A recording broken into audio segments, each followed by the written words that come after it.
На Солунскиот конгрес во 1896 година било предвидено територијата на Македонија да се подели на 5 револуционерни окрузи.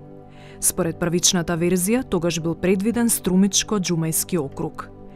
Меѓутоа, набрзо од практични причини била извршена корекција на одлуката и место тоа се создале 2 округа – Струмички и Серски револуционерен округ. Поинаку кажено, во рамките на Струмичкиот револуционерен округ влегуваат областите на Петричко-Струмичката и Радовишката котлина и планинските масиви на Малешевските планини, на Огражден и Пијанечката висорамнина. Ова е интересен географски регион ако се наблюдува од тој аспект. Интересно е и тоа што иако северниот дел на овој регион е претежно планински, јужните предели се рамничарски котлини. Меѓутоа, независно од тоа што едниот регион е планински, а другиот рамничарски, двете области од регионот се густо населени.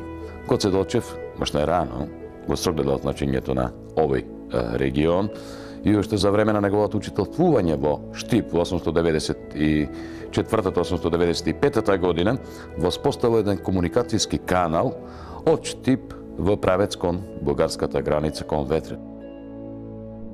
Каналот започнувал од турско-бугарската граница кај селото Ветрен и оттаму на југ низ Пијанечко, Малешевско, стигал до пунктот во село Нивичино, кое се наоѓа во југозападните падини на планината Огражден над широката Струмичка котлина. Затоа овде е создадена една база, една точка, од која што понатаму ќе се врши препраќањето на луѓето и прифаќањето се разбира од кои што доаѓаат. Меѓутоа за сето тоа е потребно и да имате соодветен човек кој што ќе врши оваа улога, а во случајот тоа е Атанас Невички, еден селанец од ова село, човек родолюб со многу бистар ум, човек кој што практично во прво време ќе служи прва база, прва точка од каде што понатаму ќе се врши дистрибуцијата на материјали во внатрешноста на Македонија. Атанас Нивички ги препраќал кон Валандовско, Дојранско, Кукушко, Гевгелиско, Солунско, Енидже-Вардарско, Воденско и понатаму се до Костурско. Од пунктот во Нивичино се издвојувал друг крак кој низ Радовишко излегувал кон Неготино и продолжувал кон централниот дел на Битолскиот револуционерен округ. Третиот крак од пунктот во Нивичино одел на исток по Огражден во правец кон село Барбарево, од каде продолжувал кон Петрич. Еден дел овој крак ја пресекувал Струмичко-Петричката колина во најтесниот дел и покрај селото Габрине преку Беласица излегувал во Поројско. За да може да функционира целиот овој механизам, целиот овој канал или оваа комуникација, неопходно е да се има логистика и на теренот, некој да пружа поддршка, а во случајот една од најпознатите личности и човек без кој што не можел да функционира овој канал е Атанас Нивички. Неговото презиме е изведено според селото од каде што потекнува. Селанец со многу бистар ум, бунтовен по природа и природно интелигентен, кој што во мемуарската литература најчесто е наречен Бај Атанас, од едноставна причина затоа што бил барем 20 на години поводрасен од главните носители на македонската слободителна идеја. Атанас Нивички организирал мрежа од тајни скривалишта каде што престојувале четите по неколку дена. Тој ги пресретнувал, прифаќал, испраќал и им обезбедувал се што им е потребно. Храна, облека, курири и точни информации за движењето на потерите.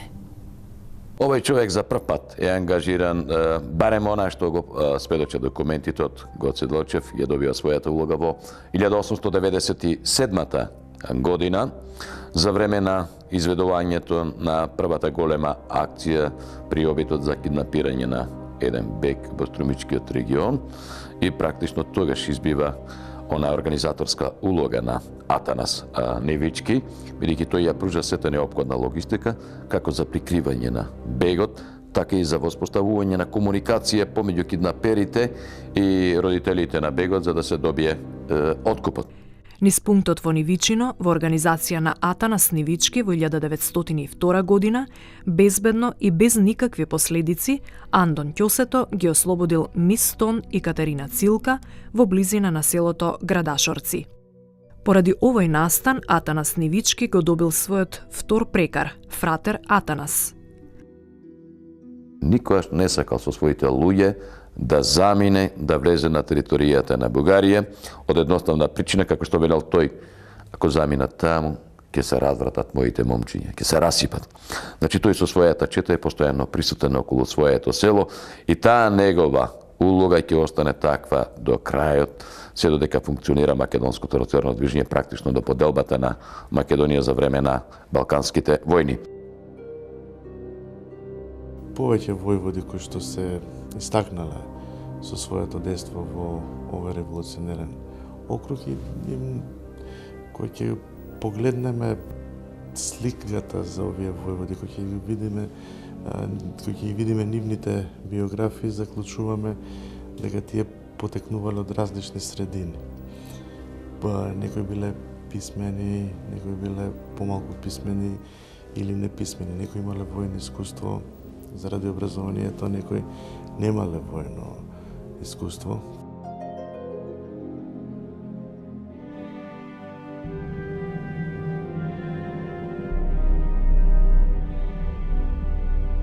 Човек кој што е роден во Берово, меѓутоа неговите родители релативно рано емигрирале во Бугарија и практично тој одраснал таму. Станал подофицер во бугарската армија, меѓутоа заради неговите патриотски побуди, Гоце Делчев релативно рано го забележал и го ангажирал во 1897 година во смисла да формира една помала чета со која што треба да се навлезе на територијата во североисточна Македонија. Васил Чочев формирал чета од 15 души во која меѓу другите се нашле Никола Петров Русински и Михаил Апостолов Попето. Оваа чета Делчев ја испратил на територијата на Струмичкиот округ за да обезбеди финансиски средства за потребите на илегалната бомболеарница во селото Саблер, Ќустендилско. Задачата на Македонската револуционерна организација, онака како што замислувал Гоце Делчев, со оглед дека и тој е креаторот на Четничкиот институт, а Четничкиот институт и требал да ја врши агитацијата. Тоа значило секој војвода, покрај тоа што ќе биде водач на определена вооружена група, требал да биде организатор, но и агитатор во смисла подвижен, просветен работник низ селата и низ народот. Со оглед дека народот во тој период било крајно неписмен, необразован. Образованието било привилегија само на одредени кругови. Но во ситуација кога во Македонија 80% на населението е селско, земјоделско население, тогаш можеме и да разбереме каков чин значи образованието и што значило оно што треба да го извршат војводите во конкретниот период.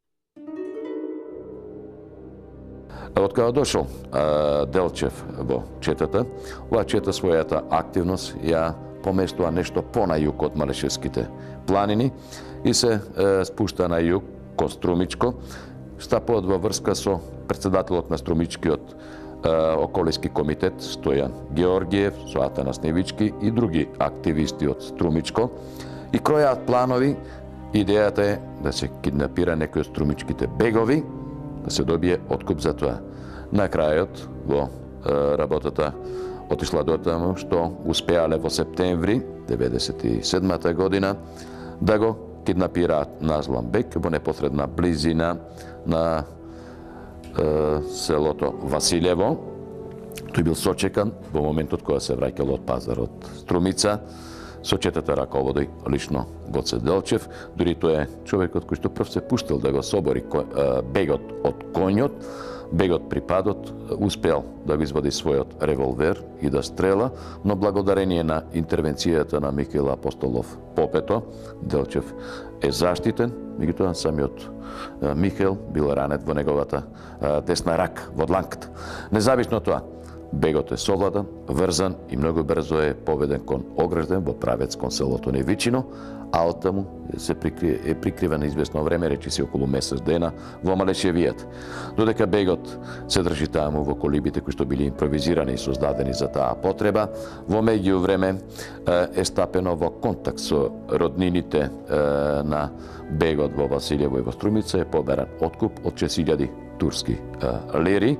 Меѓутоа, преговарачкиот процес оди побавно и со тоа се одолговлекува приказката за исплаќање на откупот. Во последен момент, кога веќе откупот бил на пат да стаса до местото каде што бил држан бегот во заложништво, како резултат на добродушноста на Делчев, бегот успел да побегне, при тоа дури украл и револверот на Делчев.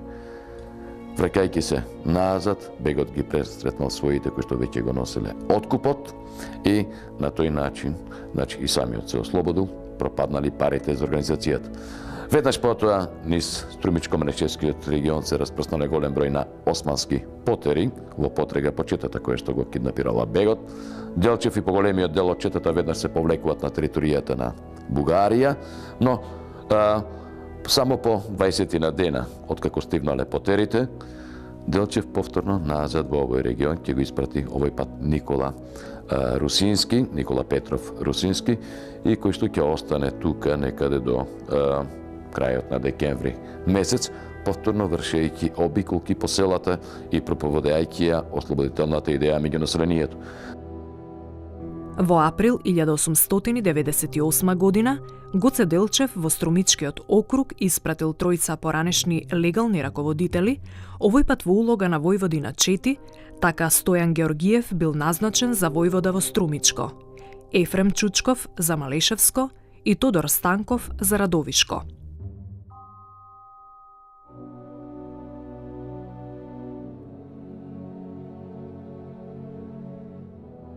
Стојан Георгиев е една изворедна личност и човекот кој што е основачот на Струмичкиот околиски комитет, лично посветен во организацијата од Гоце Делчев и дотогаш практично бил легален раководител во Струмица, меѓутоа поради виничката провала морал да замине во илегала, а ете веќе во 1898 година Делчев го праќа со една помала група назад во Македонија и илегално треба да се движи во овој регион. Во 1903 година од османските власти бил осуден на 101 година заточение, но следната година бил амнестиран. По Балканските војни и за земањето на Струмица од страна на Бугарија бил избран за пратеник во бугарскиот парламент. Бил убиен во атентат во октомври 1914 година кај селото Коњарево.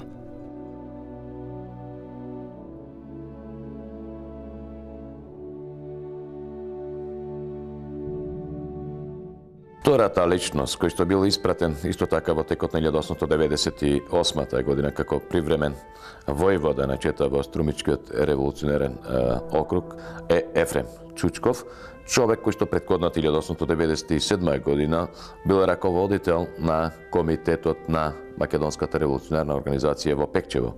И тој, како и Стојан Ѓорѓиев, во врска со виничката провала, бил принуден да го напушти легалниот живот и да замине на територијата на Бугарија, од каде што веќе наредната 1898 година од страна на Гоце Делчев е вратен назад во овој регион, овој пат со помала чета, повторно со истата намера да го обиколува регионот и да го подкрепува духот на населението.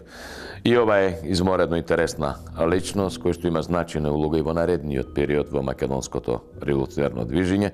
Неговото место и значење особено ќе дојде до израз во периодот додека тој помага во раководењето на Кюстендилскиот пункт на македонската револуционерна организација, а во поелинденскиот период учествува во работата на повеќе конгреси на македонското револуционерно движење, а во 1908 веќе на Кюстендилскиот конгрес е избран дури за разрешен на Централниот комитет на ВМОР.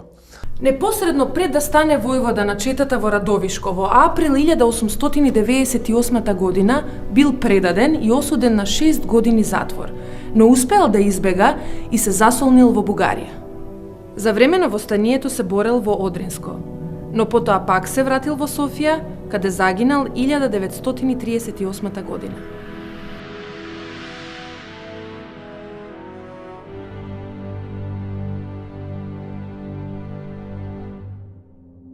Иван Савов, кој што бил резервен офицер на, односно подофицер на бугарската војска, со самото тоа имал какво такво воено образование и воено искуство.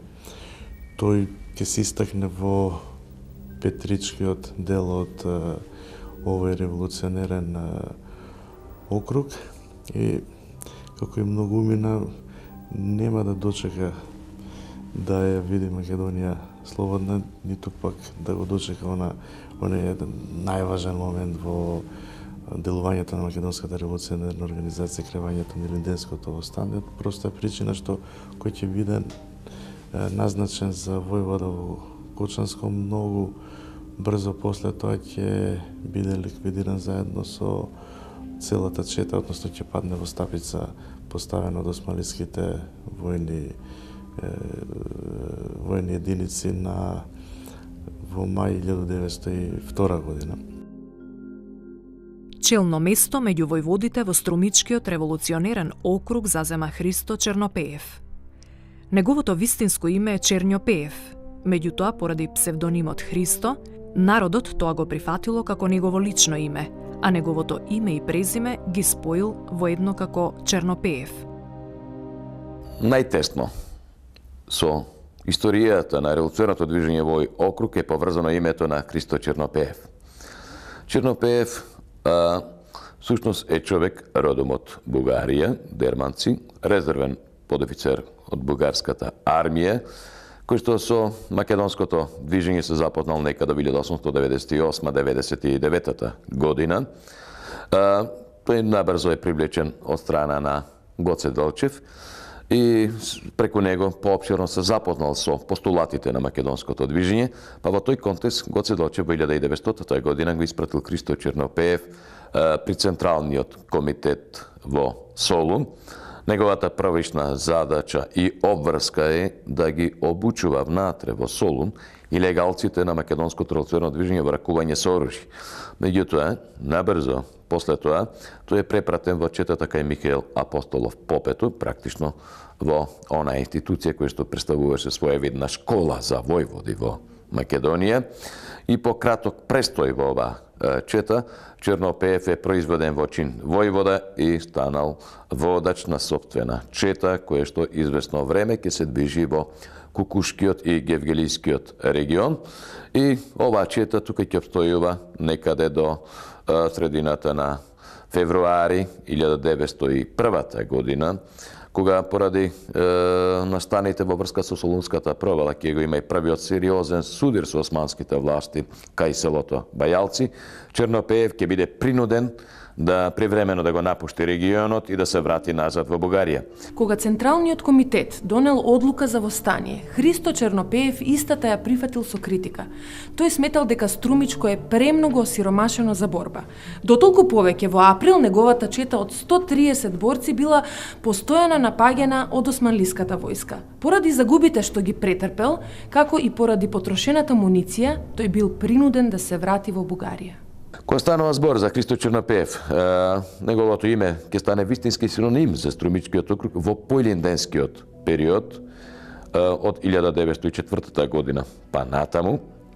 Практично тој тогаш ќе стане и околиски и окружен војвода во Струмичко, и не само што е окружен војвода, туку тој го диктира сега и севкупниот развој на револуционарното движење во Струмичкиот револуционерен округ.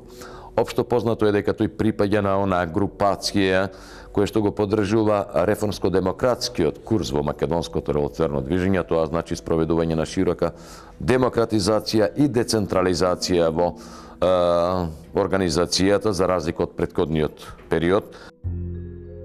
Под негово раководство се одржани окружните и околиските конгреси во Струмичкиот округ во текот на 1904 и 1905 година. Христо Чернопеев останал главен раководител и војвода на ВМРО во Струмичкиот округ до 1908 година, кога поради младотурската револуција се легализирал. Меѓутоа подоцна сватиле дека всушност и младотурското движење дека не ги задоволува барањата на македонските револуционери и борци, дека и самите младотурци всушност биле османлиски националисти, некој вид, бидејќи нивната цел била стабилизација и зацврстување на империјата, за која што верувала дека е ослабена и дека ќе може да се растори и ќе се подели. Затоа целта на младотурците биле да ја стабилизираат, да ја зацврстат и да ја реформираат империјата по примерот на западноевропските земји со цел да таа да не се распадне, а не да им дадат на македонците автономија.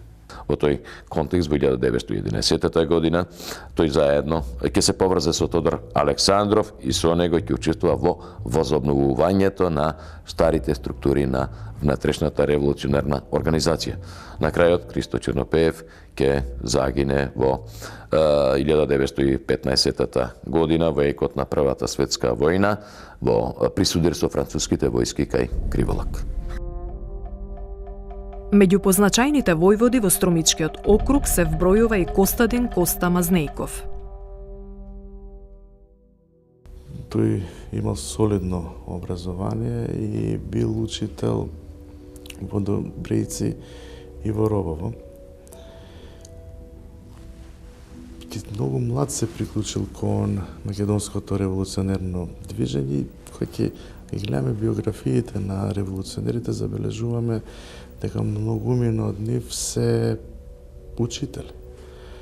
И најверојатно и работата, меѓутоа сето тоа што го гледале, влијаело на нив да се вклучат во револуционерното движење, во војните структури. Секој си имал одредени задачи, овој бидејќи бил малку, односно бил пописмен од другите.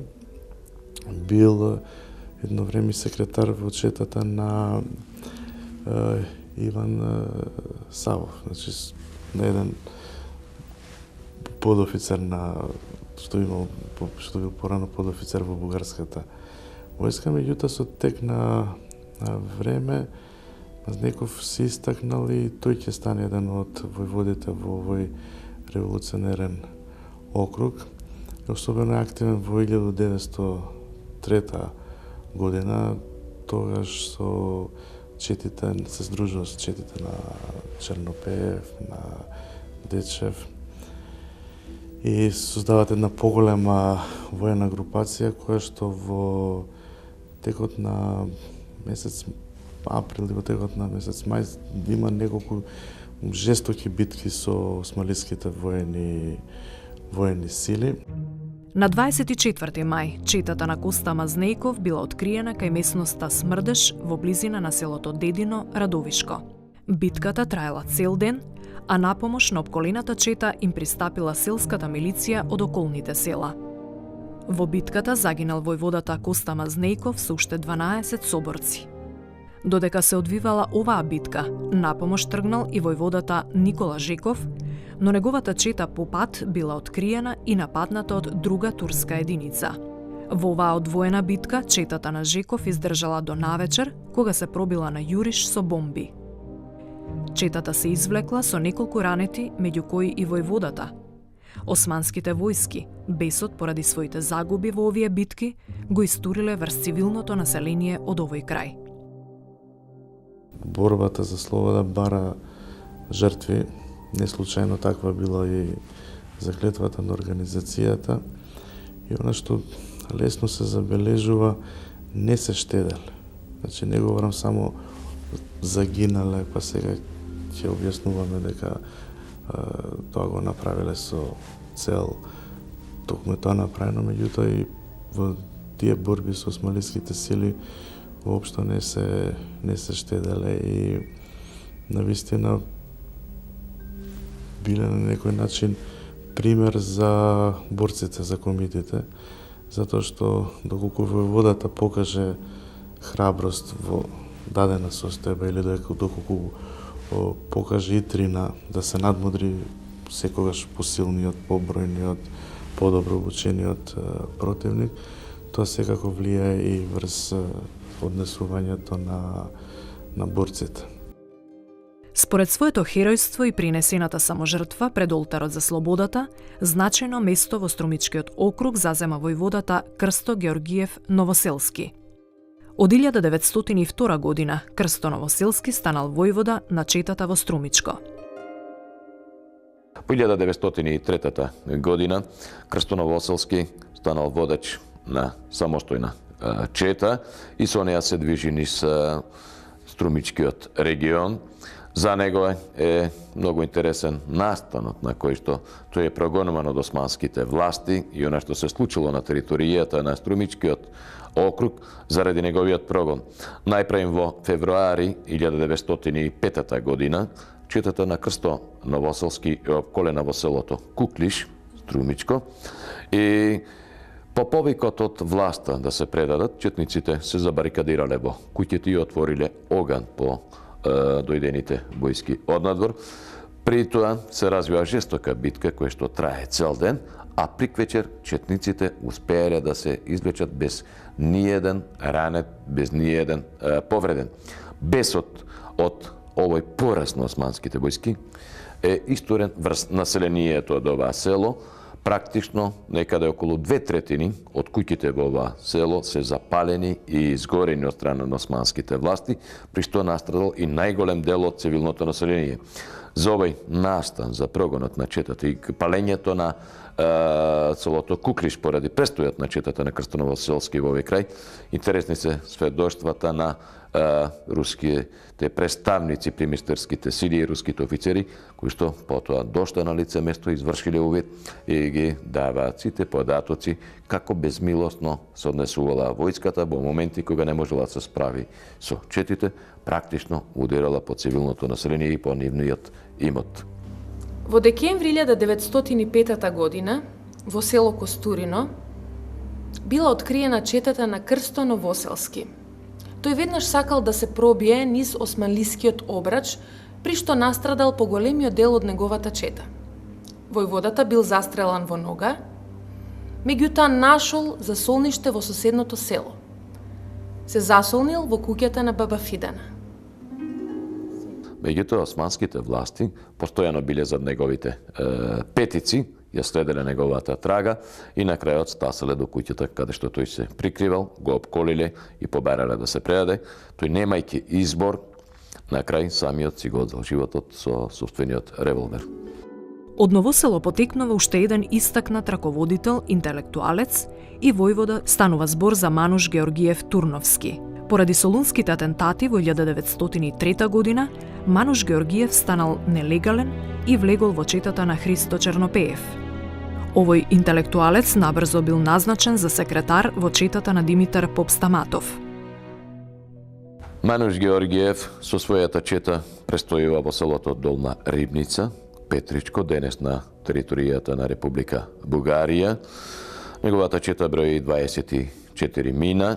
Неговата намера е таму да одржи состанок со околиското раководство од Петрич и за таа цел ги поканил и луѓето од Петричкиот околиски комитет да пристигнат во Рибница за да се советува со нив и да донесат одлука за понатамошните активности на организацијата. Меѓутоа, токму тогаш се случило и предавството на неговата чета. Еден селанец од селото, за тоа ја информирал власта и четата на Мануш Георгиев е опколена во селото Рибница. Со оглед на тоа што го познавал начинот на османлиите, Мануш Георгиев веднаш одлучил да го напушти селото, бидејќи бил свесен доколку се обиде да се бранат во селото, дека ќе настрада целото село, може да биде запалено. Од тие причини тој со четата се обидел да иде од селото и тука да се спротистави на османските војски. Меѓутоа, докрај не успеале да го напуштат селото, практично тие се пристигнати од османските војски кон крајот на самото село во првите ридови и не успеале дури ниту да заземат соодветна позиција за одбрана, меѓутоа, иако тоа не успеале да го сторат, судирот со османските војски во Долна Рибница трае од рано наутро до доста во ноќта. Во оваа целодневна битка загинале сите 24 во четата на Мануш Георгиев, вклучително и војводата, а османските власти многу брзо потоа практично и го наградиле човекот кој што им ја доставил информацијата за престојот на Мануш Ѓорѓиев во Долна Рибница. Во категоријата македонски војводи кои го имаат прекрстарено најголемиот дел од територијата на Македонија се вбројува Андон Ќосето. Со оглед на тоа дека Андон Ќосето многу често се движел низ Струмичкиот округ, може да се каже дека за него не постоеле непознати патеки, колеби или извор со питка вода на територијата на целиот Струмички округ, па и пошироко. Човек кој што поради едно убиство на еден турчин во својот роден крај бил принуден релативно рано да го напушти легалниот живот и да побегне во Солун, а таму стапил во контакт со луѓето од Македонската револуционерна организација. Поточно Дамјан Груев практично него го ангажира како еден од првите терористи на Македонската револуционерна организација. Во 1897 година, заедно со Гоце Делчев, учествувал при киднапирањето на Назлан Бек во Струмичко. Учествува во киднапирањето на Мистон, а во 1902 година, по добивањето на откупот, Ќусето бил задолжен за ослободување на заложничките. Улогата, откако е земен откупот за Мистон во Пиринскиот дел на Македонија, нему му е доверена задачата да ја спроведе Мистон и Катерина Цилка од Пиринскиот дел па се до Струмичко и да ги ослободи. И тој практично го користи истиот оној канал за кој што зборувавме на почетокот, низ Пијанечко, низ Малешевско ќе ги доведе до селото Нивичино и преку Атанас Нивички ќе ги доведе во Струмичката рамнина кај селото Градашорци, каде што ќе ги остави пред селото и самиот ќе се врати повторно назад во планината. Ќосето бил прогласен за војвода во Струмица во 1902 година. На бргу неговата чета била откриена. Иако тие успеале да се спасат и да избегаат, потрагата по нив од страна на османлиите довела до голем број на провали и афери. Во врска со улогата на Андон Ќосето во Струмичката афера, може да се каже дека тој одиграл таква улога да постојано го поддржувал македонското население во Струмичкиот крај, одејќи во селата во Струмичко, со цел да му влее надеж и верба во Македонската револуционерна организација. Имено, османлиите, дознавајќи за постоење на револуционерно движење меѓу македонското население, дознавајќи за криење на оружје во македонските куќи од страна на македонското население, започнале претресување и барање на оружје меѓу народот. Меѓутоа, Андон Ќосето тука ќе одигра важна улога со тоа што одел од едно во друго село и постојано влевал верба меѓу населението да останат доследни на македонската организација и да не го предадат оружјето. Во наредната 1903 година Андон Ќосето ќе се најде во друштво на Ѓорче Петров, повторно како курир, и овој пат ќе ја приведе неговата чета од Бугарија па се до Прилепско и до Маријеско. Ете повторно неговата улога, неговото познавање на теренот. По Рилскиот конгрес од 1905 година постепено се пасивизирал. По Балканските војни се преселил во Горна Џумаја, каде починал во 1953 година. Во почетокот на февруари 1903 година на територијата на Струмичкиот округ влегол Борис Сарафов. Тој бил определен од страна на задграничното представништво и од Централниот комитет во Солун за време на востанието да дејствува во Малешевскиот регион. Четата на Борис Сарафов броела 35 души. Во предилинденскиот период Борис Сарафов имал соработка со солунските атентатори, познати како ГМГ. Тој ги поддржувал овие атентатори и честопати им давал поддршка, финансиска поддршка за набавување на динамит за подготвување на атентатите во Солун. А пак во текот на Илинденското востание Борис Сарафов ќе земе учество во Битолскиот револуционерен округ заедно со Анастас Лозанчев и со Даме Груев. Тој бил еден од тројцата членови на главниот штаб на Битолскиот револуционерен округ. Всушност во овој регион не почувствувал дека постои расположение и клима за избувнување на востание од масовен карактер, такво какво што посакувал тој, за да може да дојде неговата суета и неговата личност до полн израз. Во таа смисла, тој дури во своите спомени ги обвинува и селаните од Малешевскиот регион, дека тие не сакат да останат, дека не се добро морално и материјално подготвени и така натаму. Меѓутоа, при тоа самиот тој заборава дека само пред 2-3 месеци целиот овој регион, поради горноџумајската врховистичка провокација, доживеа една голема хаварија и од тие причини луѓето беа воздржани во тој крај. Како и да е, независно од сето тоа, тој овде имал еден поголем судир со османските војски кај селото Владимирово, каде што загубил некаде 7-8 четници.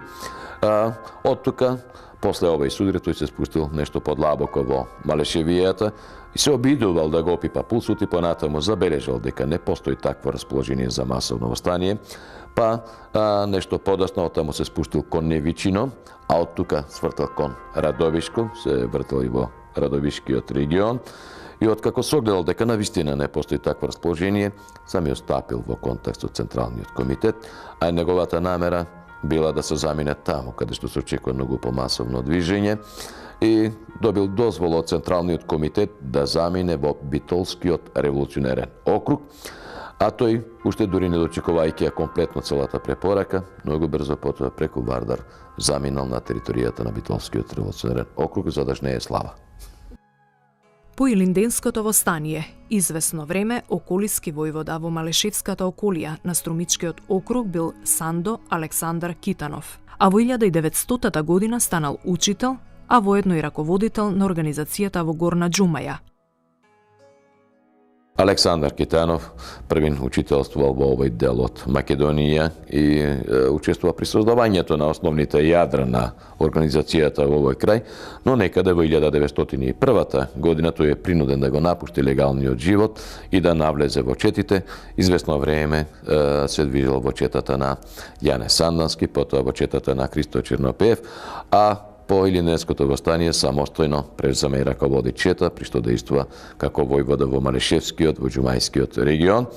Мошто интересно и тоа што тоа е личноста кој што го придружувал Дамјан Груев кон неговиот пат кон вечноста. Всушност, Александар Китанов беше човекот кој што го следел Дамјан Груев во 1906 година, неговиот последен пат низ Македонија и навраќањето од Солун, низ Струмичко, кога стигнаа во Росиново Малешевско, тој загина заедно во судир со османските војски, заедно со Дамјан Груев. Во почетокот на 1905 година за војвода во Струмичко бил назначен Иван Тодев, кој е познат под прекарот Белјал Чауш. Тој бил внесен буквално во револуционерното дело од страна на Делчев, но тој ќе се и бил терорист. Меѓутоа, тој ќе стане војвода после Илинденското востание во 1905 година, но и тој, за жал, многу брзо ќе биде ликвидиран од страна на османлиските воени сили, бидејќи во тој период османлиската војска била доста активна заради упаѓањето на голем број на чети, не само од Бугарија, туку од Србија и од Грција, која користеле состојбата која што настанала по завршувањето на, односно задушувањето на Илинденското востание. Се има тука една символика. Иван Тодев бил роден во Смол Гевгелиско, значи во на село, каде што еден друг војвода, апостол Петков, едвај преживува, а еден друг војвода, гевгелискиот војвода Сава Михаилов, бил ликвидиран. Тоа е случајност, меѓутоа во овој момент тоа на некој начин е една символика за жртвувањето кое било дадено за слобода на Македонија. Помеѓу сите овие војводи од Струмичкиот реон, запомнети се двајца пријатели кои, разминувајќи се во сваќањата за револуцијата, се убиле меѓусобно. Учителот Атанас Караманов и неговиот ученик Костадин Самарџиев Џемото. Помеѓу двајцата пријатели доаѓа до разидување, меѓусебно разидување. Едниот ја застапува страната дека не треба да се најверојатно дека не треба да се обновува револуционерното четништво, додека другиот ја поддржува линијата на Христо Чернопеев и поради тоа во 1911 година на патот помеѓу Дабиле и Струмица доаѓа до меѓусебна престрелка, при што и двајцата загинале.